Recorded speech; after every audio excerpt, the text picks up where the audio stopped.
I'm Jason Carter. Physical optimization defines my life. The day I was born, doctors nearly killed me with medical malpractice. They said I'd never walk.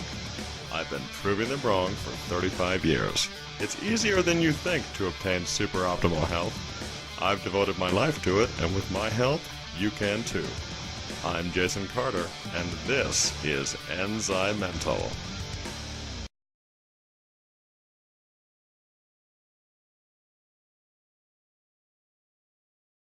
And welcome to ENZYMENTAL. I'm Jason Carter, and today I'm going to tell you about metabolic syndrome. I've mentioned metabolic syndrome a couple times in my past videos, but I really want to actually get deeply into what metabolic syndrome is and also what you can do about it. So, metabolic syndrome includes insulin resistance. I know we've talked about that several times, and also includes symptoms like glucose intolerance, excess abdominal weight, high blood pressure, high blood triglycerides, and also high blood cholesterol levels. To refresh for you guys, what is insulin resistance? When you eat grains or simple carbohydrates, refined carbohydrates, and sugars, they trigger a rapid increase in blood sugar, and the pancreas responds by raising levels of insulin, which of course is the blood sugar storage hormone, the fat-storing growth hormone. The more insulin-triggering foods that are consumed, the more the body pumps out insulin to deal with the extra blood sugar. So eventually, insulin resistance develops, which is when your cells no longer respond to insulin. So what does insulin resistance have to do with metabolic syndrome? Excess insulin production promotes increases in blood fats, blood pressure, and fat storage. So essentially, insulin resistance is the underlying cause of the symptoms we mentioned before. And not only is metabolic syndrome closely linked to the beginning stages of adult onset diabetes and heart disease, it also generates high levels of cell-damaging free radicals and accelerates biological aging. This can contribute to any kind of symptom, illness, or degenerative disease, so this is important to understand since the implications of an unbalanced insulin-glucose system is typically the gateway to all kinds of bodily malfunctions.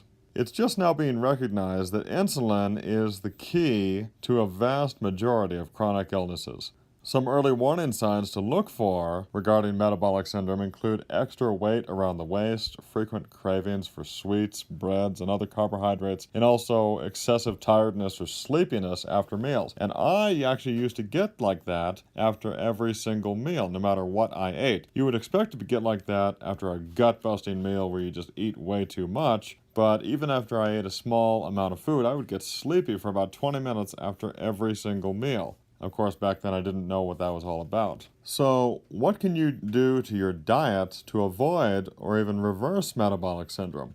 The typical dietary outline for reversing metabolic syndrome is focused on whole, unrefined foods, which means quality protein, healthy fat, and plenty of raw vegetables. Strict limitation or avoidance of refined carbohydrates, grains, and sugar is essential to preventing and reversing metabolic syndrome because of the effect these foods have on blood sugar and insulin levels, obviously. Some examples of quality foods to include in your meals or snacks are low-carb vegetables, nuts and seeds, wild cold water fish, unrefined oils, free-range eggs, grass-fed meats, free-range poultry, and fermented dairy. Okay, so I mentioned low-carb vegetables. What's the difference between that and a high-carb vegetable? Usually the low-carb varieties are higher in fiber and contain more water like spinach, cucumbers, peppers, cabbage, and kale, while the higher-carb vegetables are starchier, things like peas and potatoes, yams, and winter squash. Those are all very good for you, but they do have a little bit more carbohydrates than you would ideally want if you're looking to avoid or reverse metabolic syndrome. So the number one dietary goal is to eliminate refined carbohydrates. This is the main insulin-triggering food. Processed and stripped of everything natural,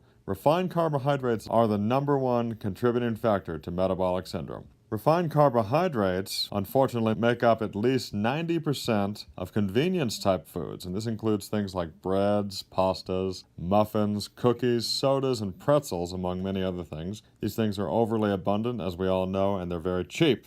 And also on this note, something important to keep in mind is that white rice and white flour are unfortunately no better for you than pure white sugar because the body reacts to them in exactly the same way. A nice way to illustrate this that I've heard is that you can have cornflakes with no added sugar, or sugar with no added cornflakes, and it's the same thing metabolically in your body. These foods are damaging to the body and should be entirely avoided. So what is a complex carbohydrate? This would include things like whole grains, even though you should try to limit your consumption of whole grains, but also legumes, the starchy vegetables. And when you eat a complex carb, it's released into the bloodstream much more slowly than simple carbs, like again, flours and sugars. But they still break down into sugar in the body. Many people with metabolic syndrome are sensitive to these types of carbs as they trigger an insulin response. And also, grains and legumes contain several anti-nutrients and damaging proteins that often cause intestinal dysfunction, inflammation, and an unwanted immune response. So, grains and legumes should be eliminated from the diet as consciously as possible, and starchy vegetables should be limited to meet your energy requirements. They're not terribly bad for you, but just don't overdo it on the starchy vegetables. One thing you do want to make sure to include considerably in your diet is healthy protein and fat. These nutrients are necessary for the body to function optimally and are critical for a healthy hormonal system and also to control blood sugar balance. So selecting animal proteins over vegetarian sources and healthy fats are essential also, and this would include undamaged fats found in unrefined oils like extra virgin olive oil, coconut and sesame seed oil, organic grass-fed butter, that's one of my favorite fats, free-range eggs, grass-fed meats, avocados, nuts, seeds, fatty cold water fish, that's a good source also. If you consume diets rich in monounsaturated fats like those found in nuts, olive oil, and avocados, you likely have a more desirable serum glucose, lipid, and insulin profile than those who consume diets that are primarily comprised of carbs. And that can also include the carbs found in vegetables like beans and legumes. So one type of fat that you want to try to avoid is omega-6 rich vegetable oils, and this would include corn, sunflower, soy, and safflower, along with grain-fed animal products.